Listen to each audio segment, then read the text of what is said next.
Hello friends, today we are going to talk about the clinical examination of cardiovascular system. The examination of cardiovascular system comprises the examination of precordium and blood vessels. Since we have already completed the examination of pulses and JVP, here we are going to talk only about the examination of cardiovascular system proper. And before going into the examination part, we have to know about some anatomical landmarks.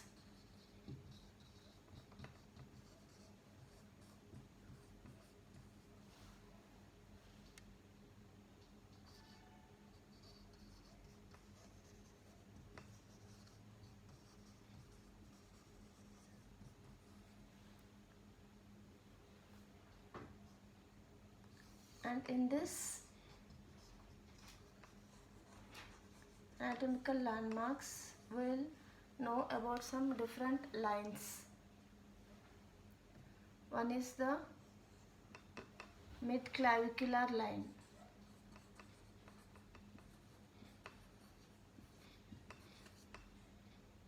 And anterior axillary line.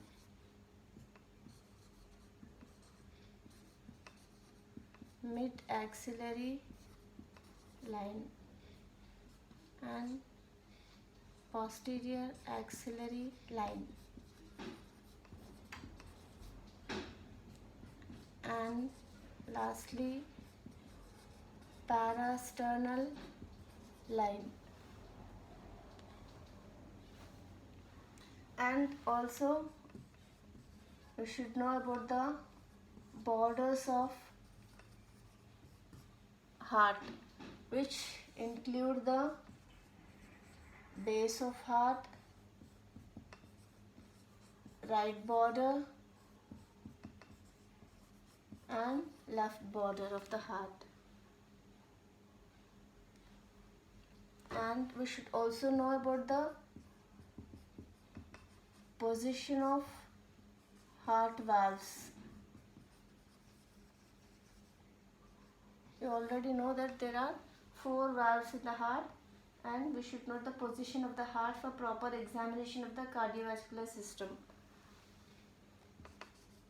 Mitral valve, tricuspid valve,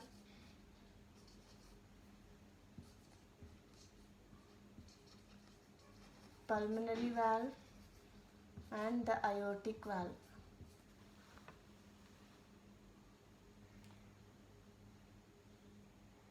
And we should also know about the auscultatory areas.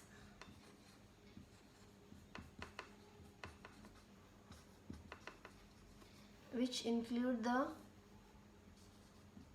mitral area, aortic area, pulmonary area and the tricuspid area. So these are the anatomical landmarks.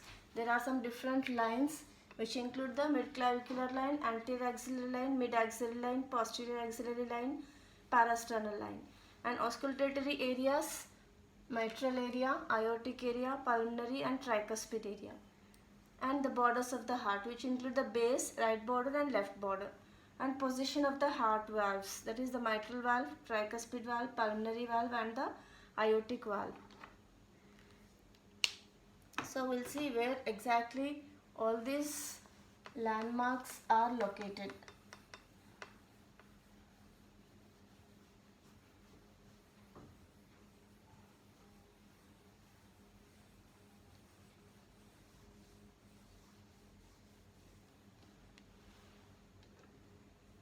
So for that we'll just draw the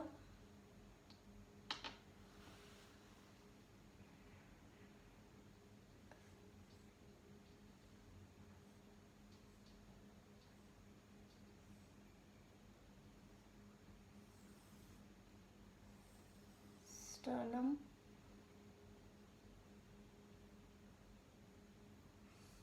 this is the clavicle, and beneath this is the first rib,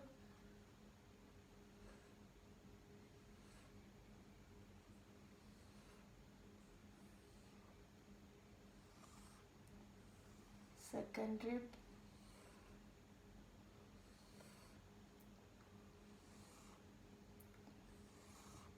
third rib,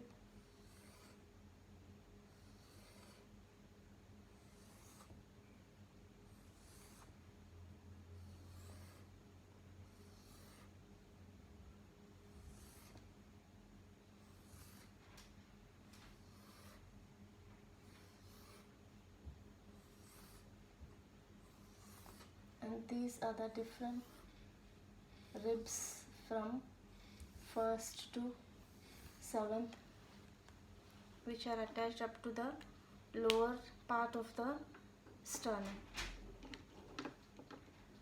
Now first we'll talk about the lines.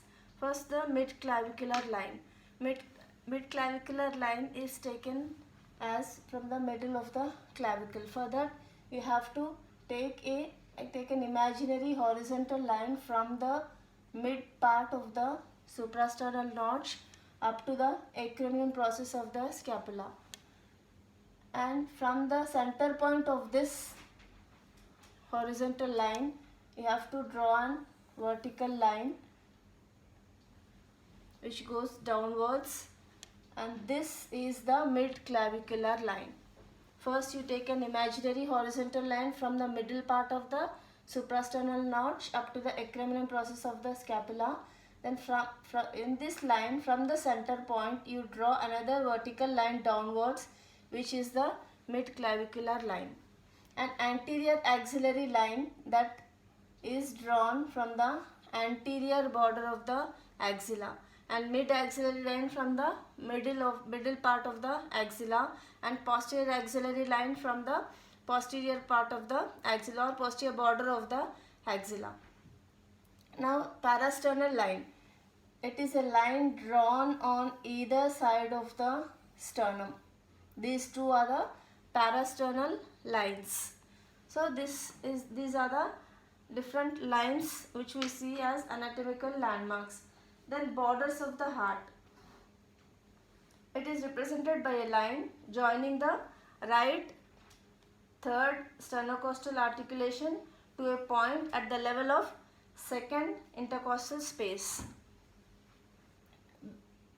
Base of the heart is this is the first rib, second rib and third rib. So from the third sternocostal junction, this is the right side, and up to the second intercostal space, this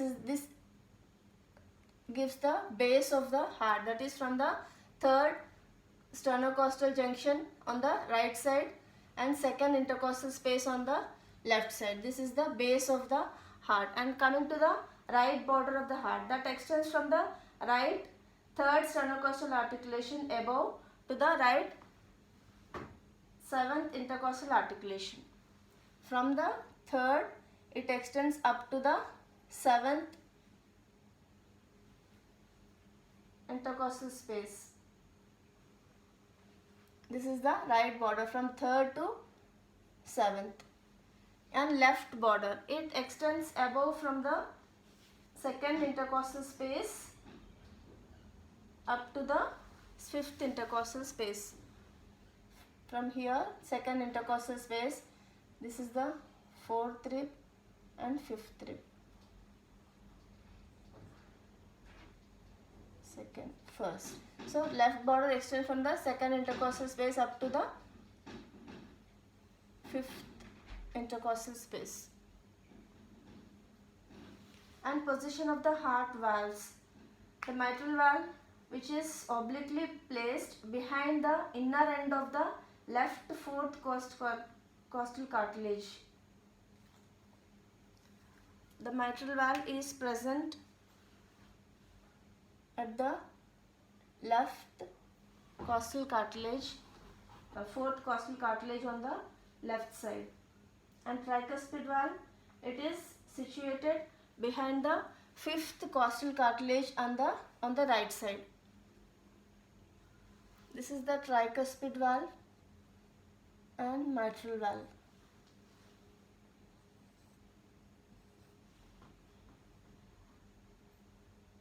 And pulmonary valve, It is placed at the upper border of the left third costal cartilage.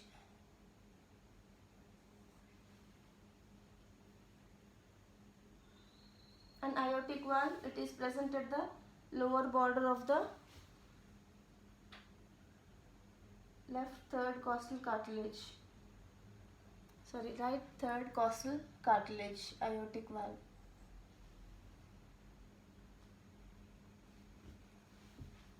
I'm sorry, it is present in the left side third costal cartilage. And there are some auscultatory areas where you can auscultate the heart sounds. One is the mitral area, which is present in the left fifth intercostal space, half inch medial to the mid-clavicular line. In the fifth intercostal space, half inch medial to the mid-clavicular line is the mitral area. And pulmonary area, it is present in the second intercostal space, close to the parasternal line. Left second intercostal space, close to the parasternal line is the pulmonary area, which is almost very near to the area of the pulmonary valve. Then aortic area, it is present in the right second intercostal space.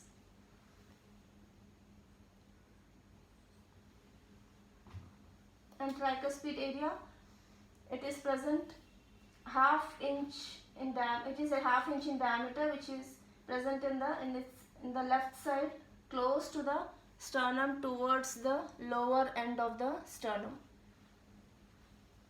Tricuspid area, which is present on the left side, close to the parasternal line, in the lower end of the sternum. So these are the different landmarks.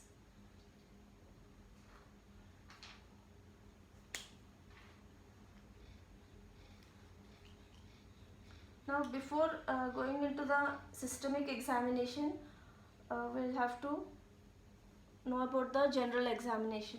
In general examination, you have to write down the case sheet starting from name of the patient up to the vitals or general examination.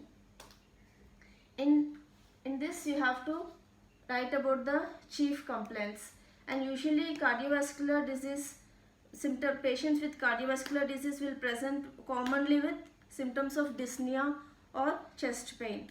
So in chief complaints you have to note down the complaints of the patient, and next is the history of present illness. You have to elaborate the chief complaints, like you have to know about or you have to write about the duration of the symptoms, onset, their aggravating or relieving factors. These all come under the history of present illness. And coming to the family history, because cardiovascular system disease are common with hypertensives and diabetics, and since these hypertension and diabetes will run in families, you should know about the family history whenever you are examining the cardiovascular system. And then personal history. In personal history, you have to know about the addictions. If the patient is a smoker or alcoholic, because smoking is one of the common cause for cardiovascular disease. So you have to exclude these addictions. Then coming to the vitals, you have to note down the pulse rate, respiratory rate and blood pressure. In vitals, you have to note down the pulse rate, respiratory rate and blood pressure. And apart from this, you should look for signs of pallor, cyanosis, icterus, clubbing, edema and lymphadenopathy. So these are the different signs you have to look for in a patient when you are examining, or in a subject when you are examining for the cardiovascular system. Pallor, you look in the palpable conjunctiva. whereas cyanosis you look over the tip of the tongue, and icterus you look over the bulbar conjunctiva, and clubbing you look over the nail bed. You have to see, you have to put, for looking to look for the clubbing, you should put your 2 fingers opposing each other, and you can see a gap in between these fingers, between the nail beds of these fingers. And when there is clubbing, this angle is obliterated and you will not see any space between the nail beds of these 2 fingers. Then edema, you have to look for edema on the anterior border of the tibia or shin. You have to press over the anterior border of tibia. If there is any edema, you will see a depression over that area where you are pressing. Then lymphadenopathy, you have to examine for the lymph nodes if they are palpable. Normally lymph nodes are not palpable. When there is adenopathy, then only the lymph nodes are palpated. So this includes the general examination part, and this is common for almost all the systems. Then coming to the systemic examination, this includes 4 parts. One is inspection, palpation,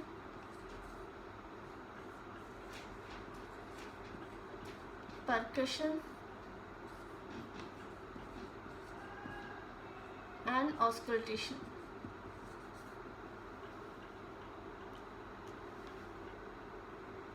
First, coming to the inspection. Now what we have to look for in inspection? And inspection, you just have to look at the patient and note the findings. You are not going to touch the subject on inspection. And on inspection you have to look for shape of the chest,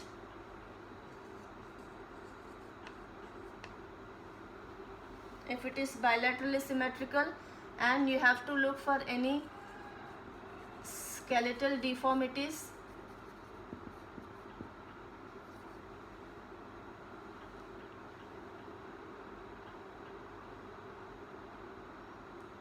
usually there will be precordial bulge if there is any congenital heart disease, and you have to look for any engorged veins over the chest area.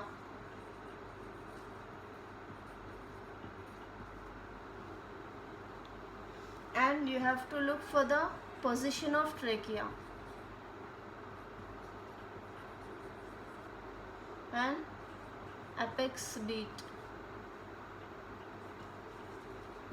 All this you just have to inspect. You are not going to touch the subject when you are asked to do the inspection part. You have to look for the shape of the chest, if there are any skeletal deformities, if the chest is bilaterally symmetrical, and you have to look for any engorged veins over the chest area, and you have to look for the position of trachea if it is central, and you have to look for the apex beat. Usually apex beat is seen in very thin individuals.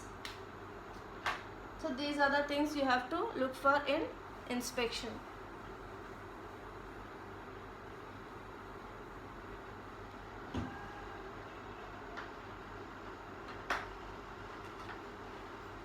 Then palpation. In palpation, you are going to palpate the different areas and confirm the inspectory findings. On inspection, you have seen that the shape of the chest is bilaterally symmetrical, and this you have to confirm on palpation. And if you have seen any engorged veins over the chest on inspection, then you have to look for the direction of blood flow in these engorged veins to see if the venous obstruction is superior vena cava or inferior vena cava. And the most important thing is the apex beat. And you have to palpate for any thrills. If at all there are any murmurs, that is the additional sounds you will hear on auscultation, if at all these murmurs are palpable, then that is called thrill. and you have to palpate all over the chest area for any tenderness.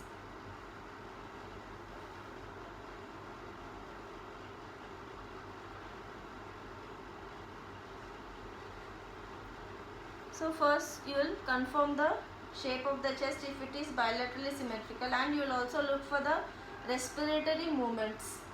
To confirm the shape of the chest to be bilaterally symmetrical, you have to place your hand around the chest and see that your thumbs are opposing each other in front of the chest. And you ask the subject to take a deep breath. Whenever you are asking the subject to take a deep breath, ask the subject to turn the face towards the opposite side and ask the subject to take deep breath. And if at all the chest is bilaterally symmetrical, then you will see that your thumbs are being separated equally on both sides. Whenever the subject is taking deep breath, your thumbs will be separated equally on both sides. If at all there is any asymmetry of the chest, then the thumb on that side may not move or may move more than the normal side.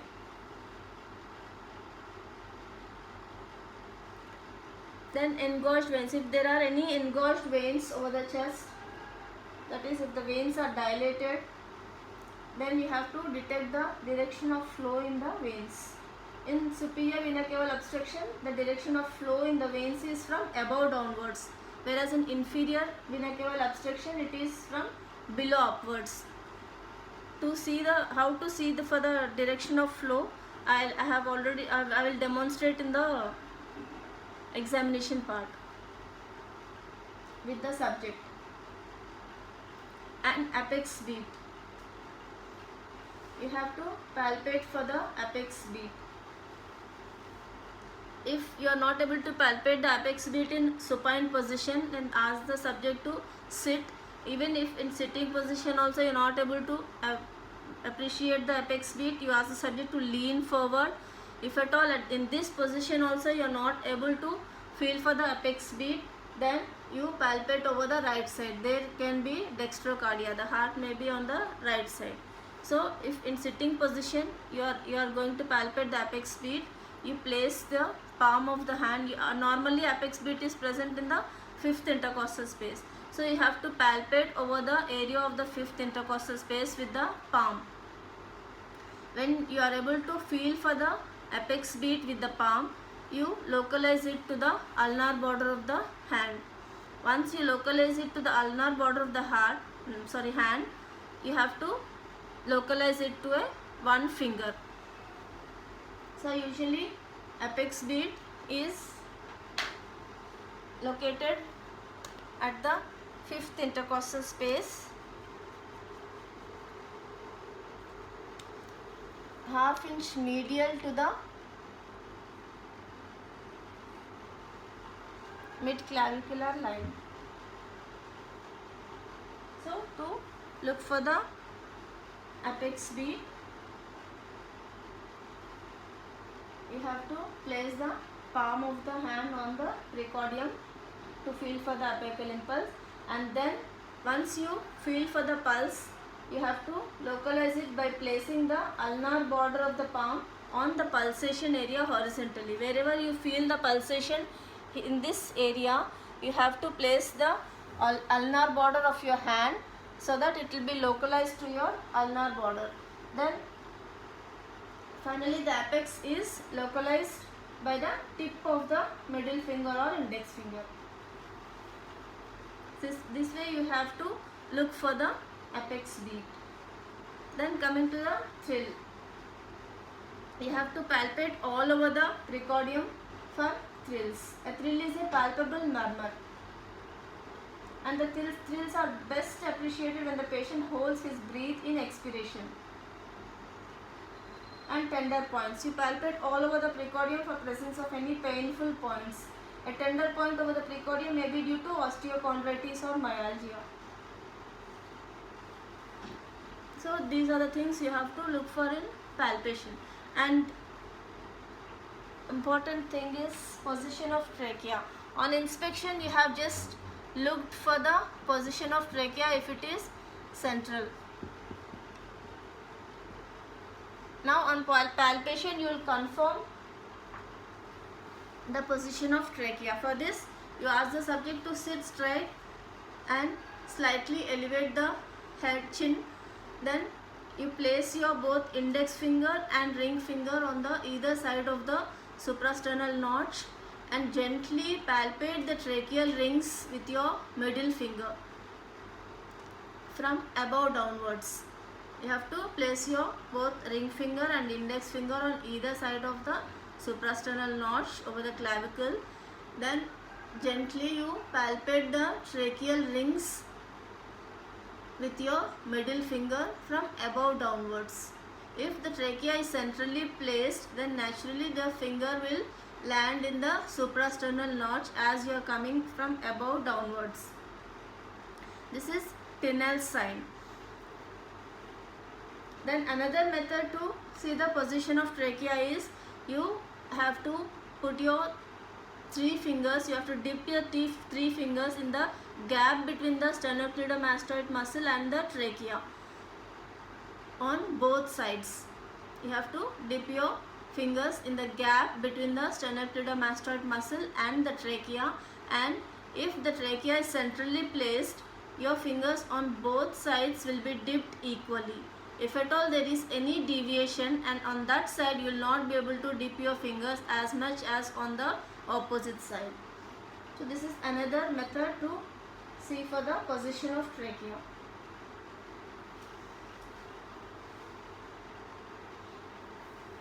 So these are the things you have to look for in palpation.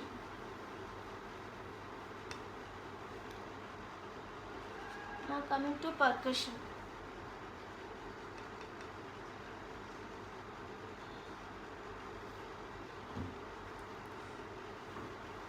And percussion is of less significance in the examination of CVS. Anyway, you have to know the borders of heart. You have to do the percussion part. And for doing percussion, you have to follow 5 rules. You have to use 2 hands for percussion. One hand which you are going to place over the precordium.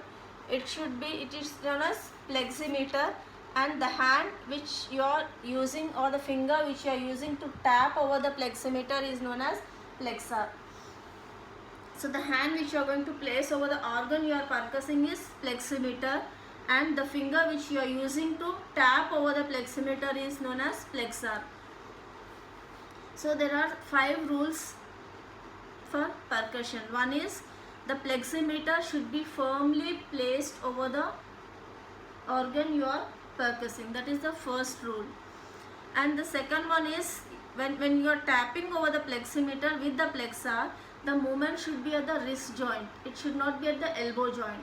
The movement should be at the wrist joint only. Then another rule is the long axis of the pleximeter should be parallel to the organ you are percussing.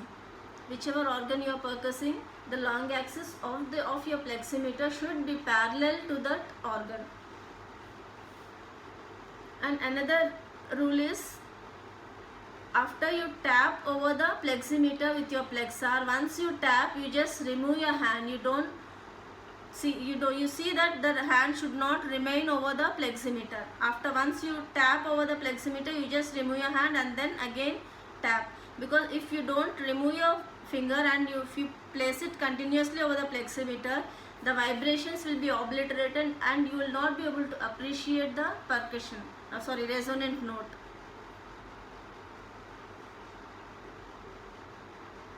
And another rule is that when you are placing the pleximeter over the organ to be percussed firmly, you should see that there should not be any gap between the pleximeter and the chest wall or organ you are percussing. It should be firmly placed. So these are the rules you have to follow when you are doing the percussion part. And the percussion, and one more rule is that you should always percuss from the resonant area to the dull area. That means wherever your you have any air filled organ, that is if lungs are present here, the lungs are present here, so in this area you will get the resonant note, and you can appreciate resonant note only by practice. So you just practice at home on your siblings or any person who is feasible to you, and try to differentiate the resonant note and dull note. There are actually 4 types of notes. One is hyperresonant, resonant, dull and stony dull. Hyperresonant and stony dull are more important in the examination of the respiratory system, and here in cardiovascular system, if you can appreciate the resonant note and dull note, and if you can differentiate between these two, then you can identify the borders of the heart. So you have to percuss from the resonant area to the dull area. Here heart is present, so in this area you will find the dull note. So you have to start percussing from the resonant area, and you have to percuss until you get a dull note. If at all you get a dull note here, you just make a mark, and you come to the next intercostal space and you start percussing from the resonant area to the dull area. If you get a dull note over here, you just make a mark. In the same way you do it in all the intercostal spaces, and you mark all the dull notes, then that will give the borders of the heart, right border, left border and base of the heart. Then coming to the auscultation part.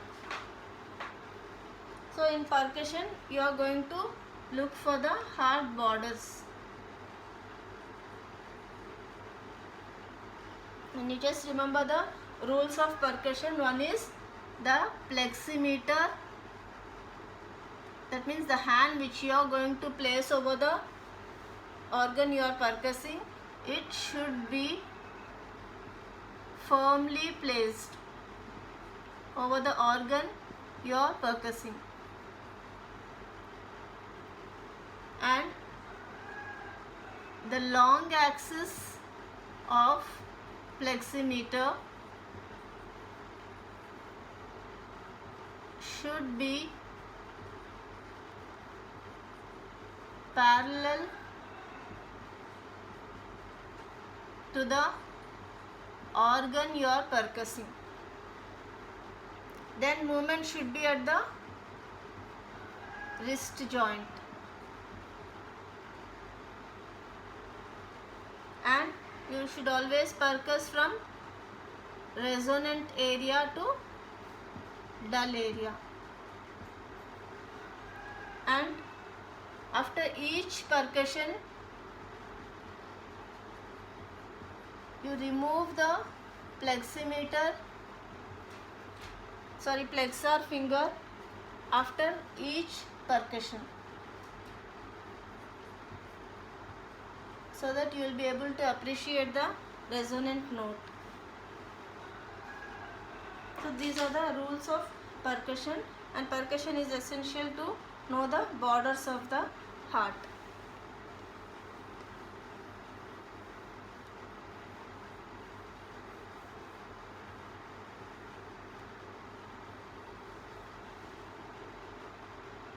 Now coming to auscultation.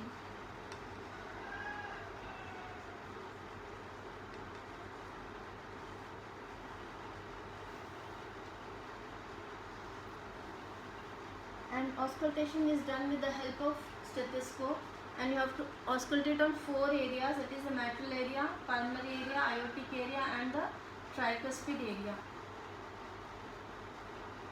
And as you know the parts of the stethoscope, it has a diaphragm which should be placed over the precordium to auscultate the heart sounds. And when you are auscultating the heart sounds, you should know their quality, intensity, duration and character. And S1 is best heard over the mitral area, whereas S2 is heard over the pulmonary and the aortic area. And the first and the second heart sounds can be differentiated by their pitch and duration. The first sound is heard as lub and the second sound is heard as dub.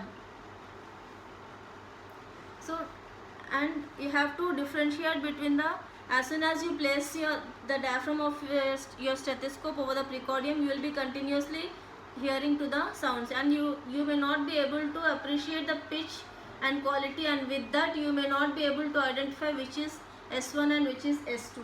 So to identify which is S1 and S2, you have to, while you are auscultating over the precordium, simultaneously you have to palpate for the carotid pulse, which is medial to the sternocleidomastoid muscle.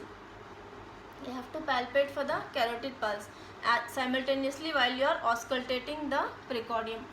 When you are palpating the carotid pulse, the heart sound which correlates with the carotid pulse is the S1. So heart sound which correlates with the carotid pulse is S1, and the following heart sound is the S2. Normally two heart sounds are heard, that is S1 and S2. So the heart sound that coincides with the carotid pulsation is the first heart sound. So when you are auscultating the heart, simultaneously you palpate the carotid pulse, and the heart sound that coincides with the carotid pulsation is the first heart sound, and the sound that follows the pulsation is the second heart sound. So this is how you have to auscultate for the heart sounds.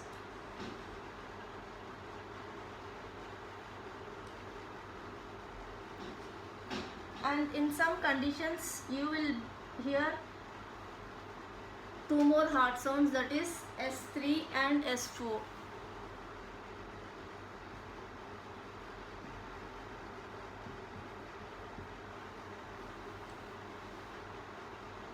Third heart sound is usually not heard in many healthy individuals, but sometimes it may be heard in children and young adults. It is usually heard in conditions where there is hyperkinetic circulation. And fourth heart sound, it is also called atrial sound, and it is produced during atrial contraction. It is not heard in normal individuals. So presence of the fourth heart sound is always considered abnormal, and the causation of the fourth heart sound is atrial contraction. So when you are auscultating, you try to hear only the S1 and S2. If at all, in some individuals you may hear the S3, but S4 is always heard in abnormal conditions.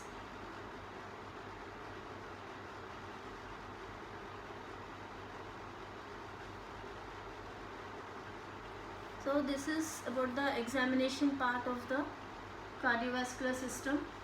You try to practice this at home with your siblings or any person who is feasible to you. And if you have any doubts regarding the procedure, you can just post your doubts so that they will be cleared. And you have to write down the case sheet in your record books. Those who don't have record books with you, you just write in a separate notebook the case sheet and the examination part, and I'll post the case sheet in the group. You just copy the case sheet, and also I'll give some questions. You just note down the questions and write the answers for those questions from your manual, because you have to submit your record book as soon as you come back. So you complete your record book and also practice this examination part. Thank you.